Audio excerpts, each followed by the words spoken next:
بسم اللہ الرحمن الرحیم۔ آپ دیکھ رہے ہیں مگر ٹریولز۔ آج کویت کے حوالے سے ایک لیٹسٹ اپڈیٹ ہے۔ کویت میں ایسے تمام افراد جو لوگ کویت سے چاہے انڈائریکٹ فلائٹ یا ڈائریکٹ فلائٹ سے کویت میں داخل ہوتے ہیں، ان کے لیے جو ایک پرانا قانون تھا وہ اس طرح ہے کہ آپ کا جو پی سی آر تھا وہ لوگ منسٹری آف ہیلتھ کی جانب سے منسٹری آف ہیلتھ اسے کنڈکٹ کرتی تھی اور اس کی کسی قسم کی کوئی چارجز نہیں ہوتی تھی، اور وہ جو پی سی آر ٹیسٹ ہے وہ 2 دفعہ ہوتا ہے۔ پہلی دفعہ آپ جب کویت ایئرپورٹ پہ پہنچتے ہیں اس وقت ہوتا ہے، اور پھر دوسرا 14 دن کے بعد جب آپ کرنٹین کمپلیٹ کرتے ہیں تو پھر آپ کا پی سی آر ٹیسٹ ہوگا۔ اب جو نئی اپڈیٹ ہے، جو نیا ان لوگوں نے قانون نکالا ہے وہ یہ ہے کہ جو ابھی لوگ کویت ایئرپورٹ سے کویت میں داخل ہوں گے چاہے ڈائریکٹ یا انڈائریکٹ فلائٹ سے،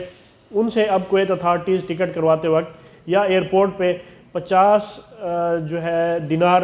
50 کویتی دینار جو ہے وہ اب ان سے وصول کیے جائیں گے، ہر تمام بندے سے، ہر ایک انڈیویجول سے جو لوگ کویت داخل ہوں گے۔ اس حساب سے ان لوگوں نے ڈیوائیڈ کیا ہے کہ جو 2 پی سی آر ہونا ہے، پہلے پی سی آر کی جو قیمت ہے وہ 25 دینار رکھی ہے اور دوسرے کی بھی 25، یعنی کہ 50 دینار آپ نے 2 پی سی آر ٹیسٹ کے دینے ہیں۔ اس طرح اب اس کی وجہ یہ ہے کہ ان لوگوں نے اب وزارت صحت جو ہے اس پہ برڈن کم کرنے کے لیے ایئر لائنز کو یہ ذمہ داری دی ہے کہ اب آپ جو پی سی آر ٹیسٹ ہے وہ ایئر لائنز ہی کنڈکٹ کریں گی اور اس کے بدلے میں جو ایک فیس ہے وہ چارج کی جائے گی۔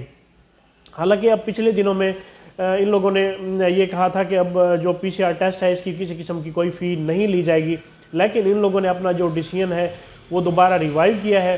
اور اس کو اب اپلیکیبل کر دیا ہے کہ ایسے تمام افراد جو لوگ کویت میں داخل ہوں گے چاہے ڈائریکٹ یا انڈائریکٹ فلائٹ سے، اور ان سے اب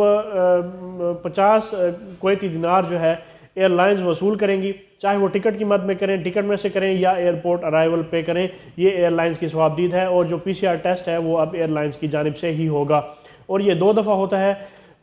پہلا آپ کو کویت ایئرپورٹ پہ جب آپ پہنچتے ہیں اس وقت ہوتا ہے، اور دوسرا جب آپ اپنے کوارنٹین کو کمپلیٹ کر لیتے ہیں تو اس وقت یہ لیا جاتا ہے۔ تو یہ ایک نئی اپڈیٹ تھی، نیا ایک قانون تھا کویت داخل ہونے والوں کے لیے، تو اسے اپنے دوستوں کے ساتھ شیئر کیجئے۔ اس ویڈیو کو لائک اور شیئر کرنا نہ بھولیں۔ اللہ پاک ہم سب کا حامی و ناصر ہو۔ اللہ حافظ۔